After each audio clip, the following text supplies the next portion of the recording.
Welcome back, everyone, to another episode of the Leadership Void podcast. I'm Enrique with my co-host Vince to bring you the best in our veteran, military spouse, and first responder community. And Vince will introduce today's guest. Hey, thanks, Enrique. Guess what? We have Jason Maynard with us today. Guess he is the owner of Mayson's Wine Shop, all the way from Ocoee, Florida. He has a lot of things to share about that, but before so, let's talk about him. Jason, tell us a little bit about you. Hi, thank you for having me. My name is Jason Maynard, as you said. I was born and raised in the state of South Dakota. I actually joined the Army while I was still in high school. I was in the National Guard and just retired after 30 years of service. So retired at 49. I ended up as a command sergeant major, so I ran the gamut. My final duty actually included working for the late Senator Isaacson from Georgia as his legislative assistant.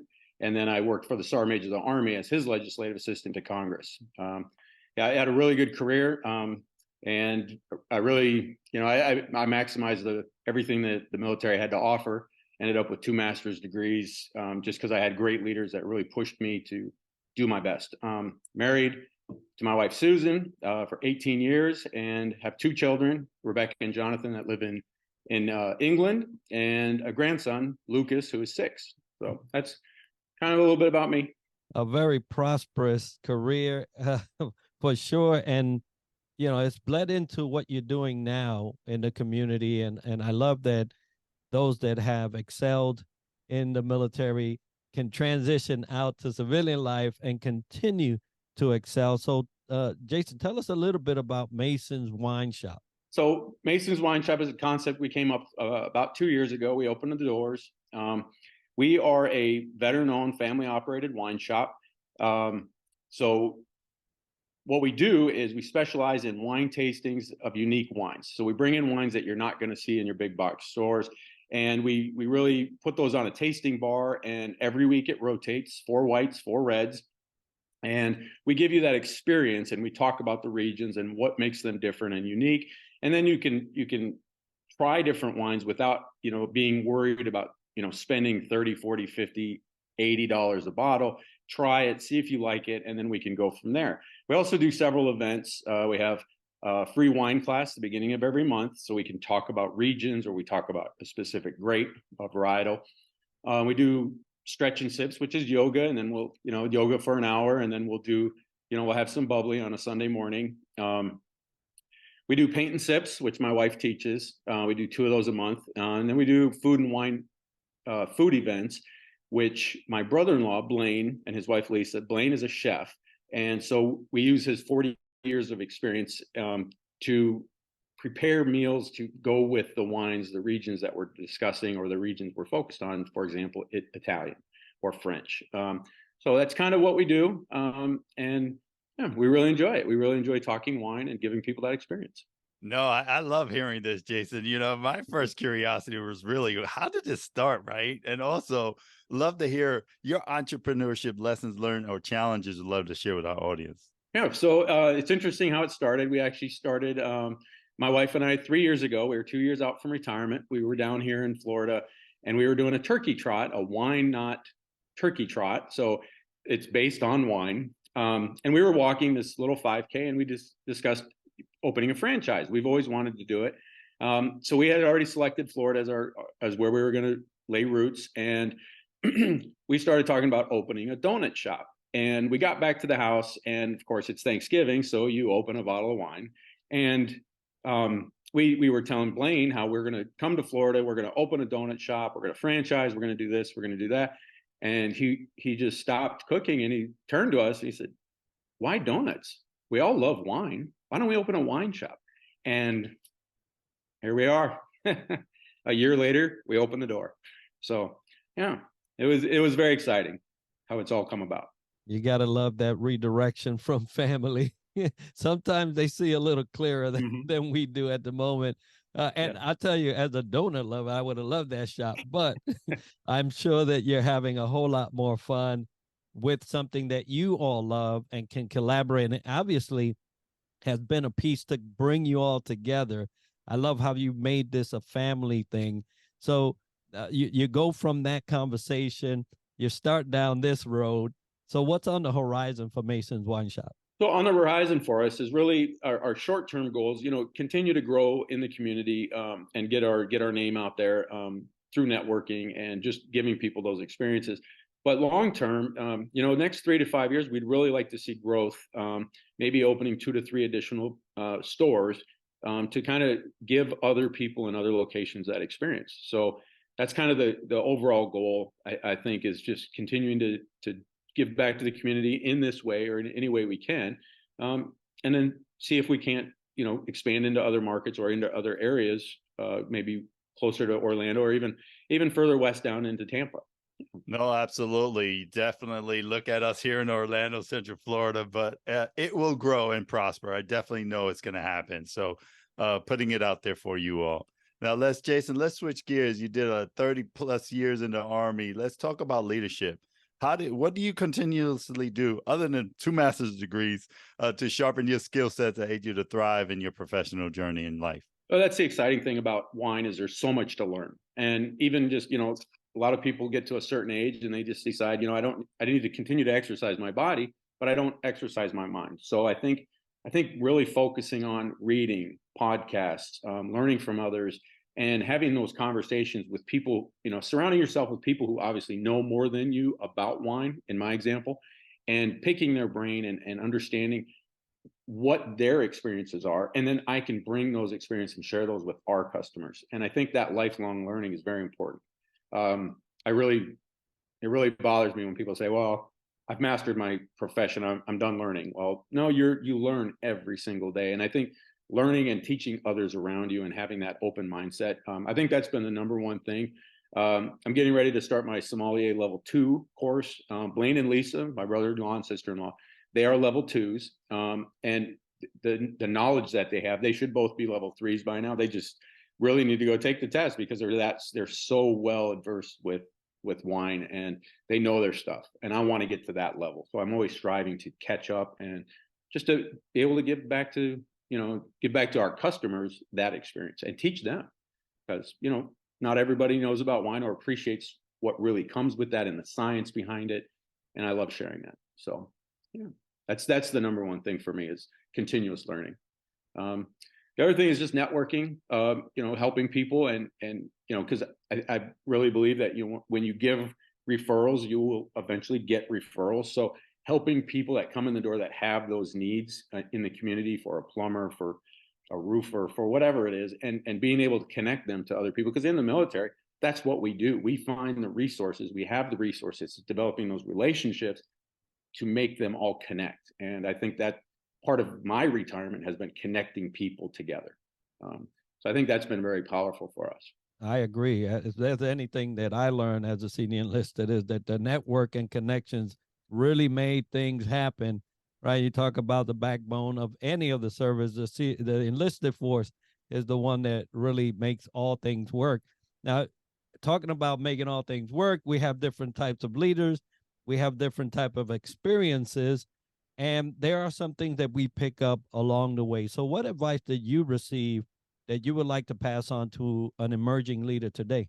I think the biggest thing for me that sticks out, because I think about this all the time, is when you are in a leadership position or are getting ready to become a leader, understanding how people learn and how people understand things around you.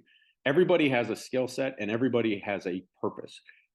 When you find your soldiers or those around you, the people that you are leading, and you really dig deep and get to know them and understand them, you kind of figure out that, hey, they have skill sets that you can capitalize on, and that you have skill sets that they can capitalize on. And it goes back to networking again, but it's really getting them all on the bus, if you will. So Jim Collins, one of my favorite authors, he wrote a book, From Good to Great, and it talks about getting everybody on the bus in your organization. You get them all on the bus, but not only getting them on the bus, and you get them so you're on the team on the bus, but then you got to put them in the right seat. So understanding, taking that skill set, some people sit by the driver, some people sit towards the back. Everybody has a skill set, and so taking that and putting that into combat, when we're getting ready to go to combat, that's our bus who we're taking to combat.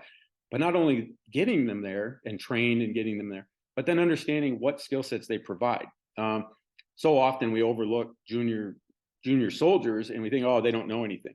Well, a lot of those junior soldiers now already have a degree in something, and you'd be amazed to find out that in a formation or people around you may have a degree in political science. And when you're trying to rebuild or stabilize a country like Iraq, Afghanistan, that's pretty important.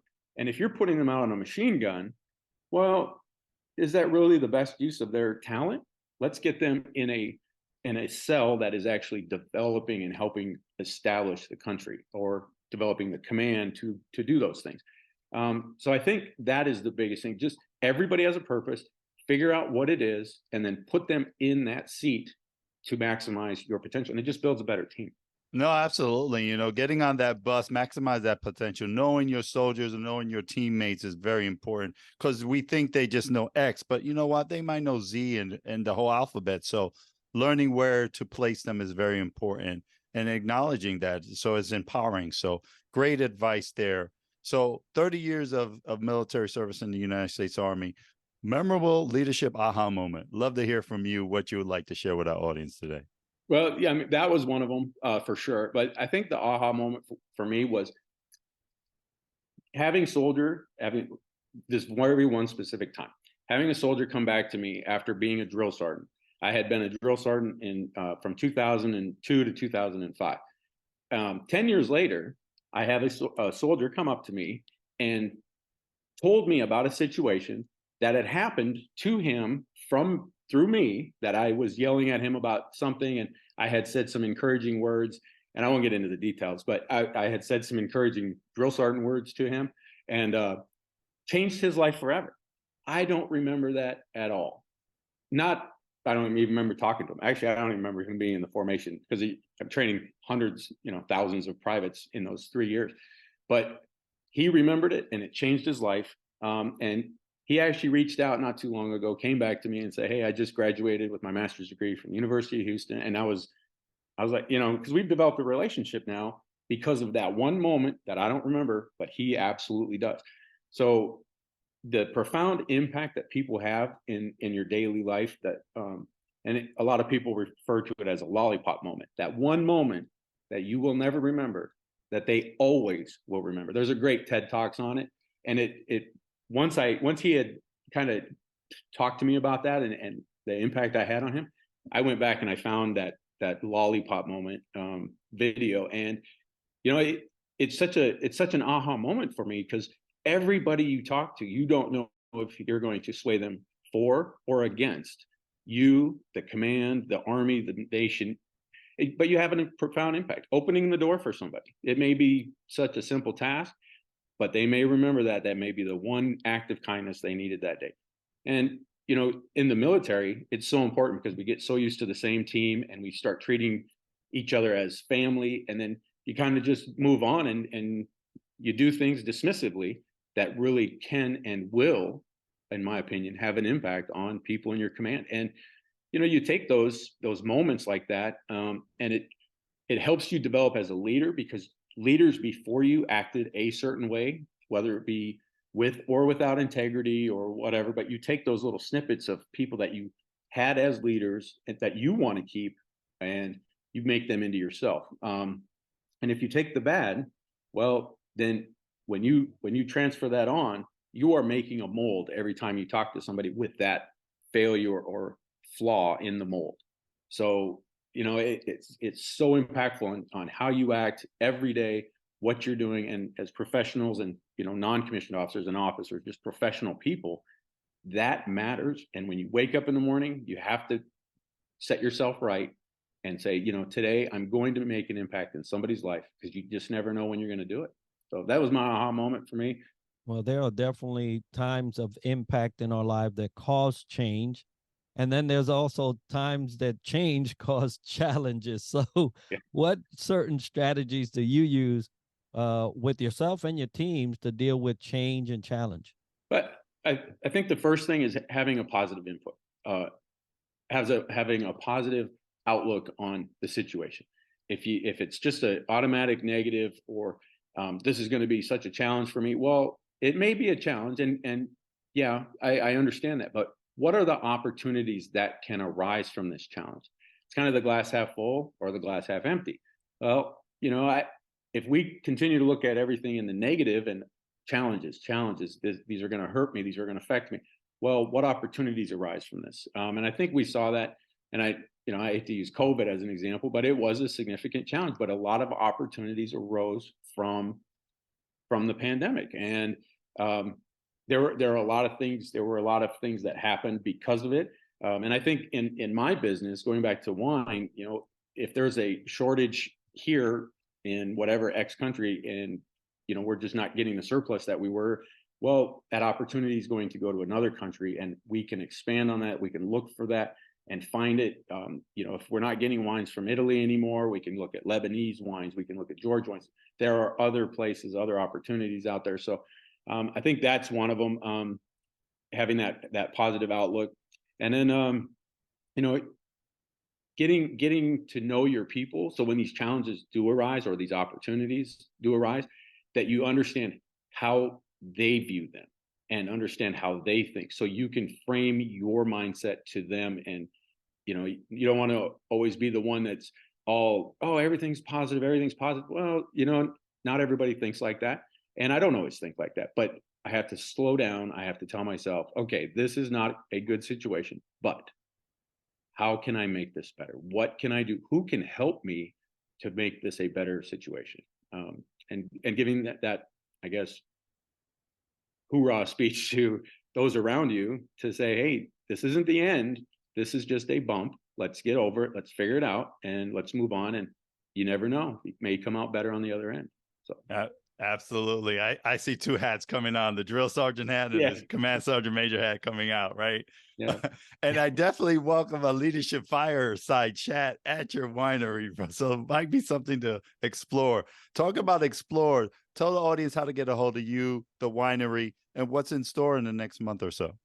So to get a hold of us, we have our website. It's masonswinesshop.com. One word, masonswinesshop.com. We're located in Ocoee, Florida. We're on Facebook and Instagram under the same tag, masonswinesshop.com. And so that's the easiest way to get a hold of us. We're open 6 days a week, and we closed on Mondays for Mental Health Day, because we all need it. So we take a break, and then Tuesday's our big delivery day. So we kind of prep up for that. So on the horizon, we continue to do all of our events every month. The biggest thing that we're working on now is Thanksgiving morning. We're going to do a 5K turkey trot, a wine, not turkey trot, from our shop. We're going to start and end at our shop. This is how it all started 3 years ago. We figured we're up, we're running. Let's go ahead and host an event. It's 100 people. We'll cap it at 100 people. We've ordered the bibs and the medals. We'll get the shirts. So we're getting more sponsors every day, and it'll be a really good event. The wine shop will be open Thanksgiving morning for this event. And, we can come in, try some wines, pair some wines, talk to us about what's going to go with your Thanksgiving dinner. And we'll just enjoy each other's company, and we'll have a good time. So that's kind of what's on the horizon right now. Well, it sounds like the horizon is nice and bubbly, folks. We will make sure to have that information as part of the show notes and video so that you can get a hold of this wine shop. Jason, it's amazing what you've done, not only in your military service, but also post-service. I'm so happy for you and your family and the trajectory that you're going. And folks, if you want to get a hold of us at the Leadership Void Podcast, the leadershipvoid@gmail.com is where you'll send that correspondence. If you'd like to see a guest or us cover a leadership topic in specific, send it to that email, and Vince and I will curate that. Absolutely. And today was all about Jason and Mayson's Wine Shop. And also, we want to thank our sponsors, VEI, FAVOB, and Triple Nickel, for sponsoring our wonderful show. But Jason, wonderful to have you on our show. Have a great day, and look forward to seeing you in the future. All right. Thank you for having me. I really appreciate it. Great to see you.